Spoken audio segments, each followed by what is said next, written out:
En France, les pick-up, c'est un peu comme les voitures de collection. Tout le monde les regarde, mais très peu en possèdent vraiment. Et pourtant, malgré le malus, les normes anti-pollution et l'espace limité dans les parkings, ils reviennent doucement sur le devant de la scène. L'année 2026 s'annonce d'ailleurs comme un tournant. Toyota, Ford, Volkswagen, mais aussi Dacia ou même Renault préparent leur offensive. Certains modèles sont déjà confirmés, d'autres sont en rumeur avancée, et quelques-uns relèvent carrément du fantasme mécanique. Alors, entre ceux qu'on pourra vraiment acheter, ceux qu'on attend encore, et ceux qu'on ne verra probablement jamais sur nos routes, voici les pick-up 2026 qu'il faut absolument surveiller. Accrochez vos ceintures, la sélection est musclée. Et si ce n'est pas encore fait, pense à t'abonner à la chaîne pour ne rien manquer des prochaines vidéos. Ça m'aide beaucoup à la faire connaître, et c'est gratuit. Catégorie 1, modèle confirmé pour la France ou l'Europe en 2026. On commence par les modèles les plus concrets. Ceux dont la sortie est déjà confirmée qui seront bel et bien disponibles en France ou en Europe dès 2026. Pas de rumeurs ici, pas de concept flou, juste du solide. Des pick-up que tu pourrais croiser sur la route d'ici quelques mois et pour certains que tu peux même déjà commander. Voici donc les 5 pick-up que tu pourras vraiment acheter si tu es prêt à franchir le pas. Le Toyota Hilux 2026. On commence fort avec une véritable légende. Le Toyota Hilux, c'est probablement le pick-up le plus connu et le plus respecté au monde.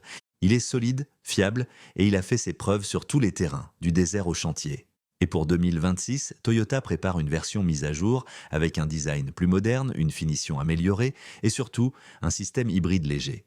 C'est la première fois que le Hilux reçoit une électrification avec une batterie 48 volts couplée au moteur diesel de 2,8 litres. Résultat, un peu plus de couple, une consommation légèrement réduite et surtout un meilleur agrément de conduite. À l'extérieur, pas de révolution, mais une face avant plus affirmée, de nouveaux feux à LED et une signature visuelle qui modernise l'ensemble.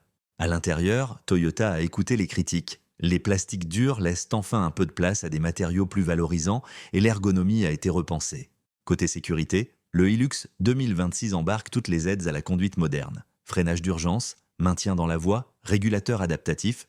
Bref, un vrai pas en avant pour un pick-up qui reste avant tout un outil de travail, mais qui n'oublie pas le confort. Et surtout, il sera bien vendu en France dès fin 2025 ou début 2026. Ford Ranger P HEV. Deuxième modèle de cette sélection, et pas des moindres, le Ford Ranger dans sa version hybride rechargeable. Oui, tu as bien entendu. Pour la première fois, un pick-up disponible en France pourra rouler en tout électrique, sur une courte distance. Ce Ranger PHEV embarque un moteur essence 2 litres 3 EcoBoost, couplé à un moteur électrique et une batterie de 18 kWh. Résultat, jusqu'à 45 km d'autonomie en électrique, parfait pour les trajets quotidiens ou les entrées en ville. Mais attention, ce n'est pas un utilitaire mou. Ford annonce une puissance combinée de plus de 300 chevaux et une capacité de remorquage qui reste fixée à 3,5 tonnes, même en version hybride. Visuellement, peu de différence avec les autres versions du Ranger. La face avant reste massive, les ailes sont bien marquées et l'intérieur est digne d'un SUV moderne avec écran central vertical, connectivité complète et finition soignée. C'est aussi l'un des rares pick-up à proposer autant de versions, du modèle de base à la finition Wheeltrack, en passant par la version Tremor pour les baroudeurs, il y en a pour tous les goûts. Et bonne nouvelle, cette version hybride rechargeable est bel et bien confirmée pour la France, avec une arrivée prévue courant 2025. Volkswagen Amarok. Troisième pick-up de cette sélection, le Volkswagen Amarok dans sa nouvelle génération.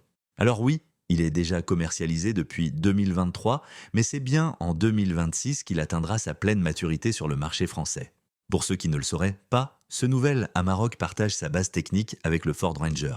Même châssis, même moteur, même capacité de remorquage, mais avec une présentation plus premium dans l'esprit Volkswagen. Sous le capot, plusieurs motorisations selon les versions, un 4 cylindres diesel pour les modèles d'entrée de gamme et un V6 TDI de 3 litres pour ceux qui veulent de la puissance et du couple.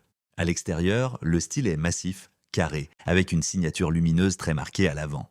Et à l'intérieur, on est plus proche d'un Touareg que d'un utilitaire. Écran numérique, sellerie cuir, ambiance haut de gamme, c'est clairement l'un des pick-up les plus raffinés du marché. Le seul point faible, c'est le prix. L'Amarok n'est pas donné, surtout dans ses finitions les plus élevées. Mais pour ceux qui veulent un pick-up à la fois performant, bien fini et capable de tout faire, il reste une valeur sûre. Et bien sûr, il est déjà disponible en France. Le Isuzu D-Max 2026. On continue avec un pick-up souvent sous-estimé, mais pourtant redoutablement efficace, l'Isuzu D-Max. Moins connu du grand public que le Hilux ou le Ranger, il est pourtant bien présent en France. surtout auprès des pros qui cherchent un outil de travail fiable et costaud. La version 2026 apporte quelques améliorations discrètes, mais bienvenues. Un style extérieur un peu plus moderne, des optiques redessinées et une calandre plus affirmée. Rien de révolutionnaire, mais juste ce qu'il faut pour rester dans le coup.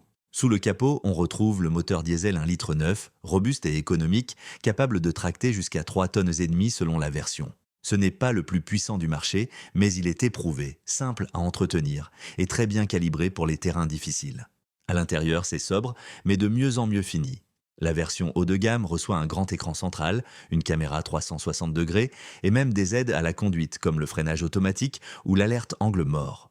Autre point fort, il est proposé en plusieurs déclinaisons, simple cabine, cabine approfondie ou double cabine, avec ou sans transmission intégrale.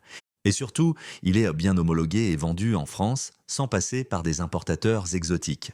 Un choix rationnel, souvent oublié, mais qui mérite clairement d'être dans cette sélection. Dacia Pickup 2026. Et voici probablement l'un des pick-up les plus attendus de ces prochaines années, le tout premier pick-up Dacia prévu pour 2026. Pour l'instant, ce n'est encore qu'un concept, mais son arrivée en série a déjà été confirmée par la marque. Et connaissant Dacia, on peut s'attendre à un modèle simple, malin, bien pensé et surtout très abordable. Le design s'annonce musclé, avec des lignes proches du Jogger, mais une benne arrière intégrée, un peu à la manière des pick-up compacts sud-américains. Il ne s'agit pas de rivaliser avec un Hilux ou un Ranger, mais plutôt de proposer une alternative légère, économique et pratique pour ceux qui ont besoin d'un véhicule polyvalent au quotidien. Ce pick-up Dacia devrait reposer sur la plateforme CMFB partagée avec la Sandero et le Duster, ce qui veut dire faible consommation, coût d'entretien maîtrisé et gabarit adapté à la ville comme aux petites routes. On ne connaît pas encore la motorisation exacte, mais on peut s'attendre à du thermique classique, probablement sans hybridation, pour garder un prix bas. Et surtout, à un positionnement tarifaire agressif fidèle à l'ADN de la marque. Bref, un pick-up pensé pour les artisans, les bricoleurs ou tout simplement ceux qui veulent un véhicule pratique et différent. Et bonne nouvelle, il sera bien commercialisé en France, probablement à partir de fin 2026. Catégorie 2, les modèles en rumeur ou en observation avancée. Maintenant qu'on a vu les pick-up confirmés, intéressons-nous à ceux qui font parler d'eux, mais dont la sortie en France reste encore incertaine. Ce sont des modèles annoncés à l'étranger, parfois déjà commercialisés ailleurs, et qui pourraient bien débarquer en Europe si tout s'aligne. Homologation, stratégie marketing, normes environnementales, tout peut jouer. Mais une chose est sûre, ces pick-up-là méritent qu'on garde un œil sur eux. Le Renault Niagara. On entre maintenant dans la catégorie des pick-up annoncés, mais pas encore confirmés pour la France. Et on commence avec un modèle qui attire beaucoup l'attention, le Renault Niagara. Présenté en 2023 en tant que concept, ce pick-up est déjà prévu pour la production en Amérique du Sud sur la plateforme du Renault Oroch. Mais tout porte à croire qu'il pourrait aussi arriver en Europe avec quelques ajustements techniques. Le design est particulièrement réussi. Des lignes tendues, une face avant imposante, des feux en Y à la Dacia et une allure générale très dynamique pour un pick-up. C'est moderne, musclé, sans tomber dans la caricature. Sous le capot, Renault évoque une motorisation hybride légère, voire une version hybride plus poussée si le véhicule arrive sur le marché européen. L'objectif serait clair, proposer un pick-up à la fois pratique, fiscalement raisonnable et adapté aux normes européennes. Il se positionnerait un cran au-dessus du futur pick-up Dacia, mais sans aller jouer dans la cour des mastodontes comme le Ranger ou le Hilux. Un modèle intermédiaire capable de séduire les pros comme les particuliers. Alors pour l'instant, ce n'est qu'une rumeur, mais une rumeur très sérieuse. Et si Renault le confirme pour la France, il pourrait bien devenir l'un des pick-up les plus vendus du marché. Kia Tasman. Deuxième pick-up de cette catégorie rumeur, le Kia Tasman. C'est le tout premier pick-up de la marque coréenne et il a déjà été officiellement présenté en Corée du Sud et en Australie. Un gros gabarit, une vraie gueule de baroudeur et un positionnement très proche du Ford Ranger. Sous le capot, Kia annonce des moteurs diesel 2 litres 2 ou 2 litres 5, avec boîte automatique, transmission intégrale et des capacités de remorquage dignes des références du segment. À l'intérieur, on retrouve tout le savoir-faire de Kia en matière de confort et de technologie embarquée. Grand écran incurvé, affichage numérique, aides à la conduite dernier cri et même une version haut de gamme très orientée, SUV premium. Le seul point d'interrogation, c'est l'Europe. Pour l'instant, aucune confirmation officielle d'un lancement chez nous. Mais le constructeur a laissé entendre qu'une version adaptée aux normes européennes pourrait être envisagée si la demande est au rendez-vous.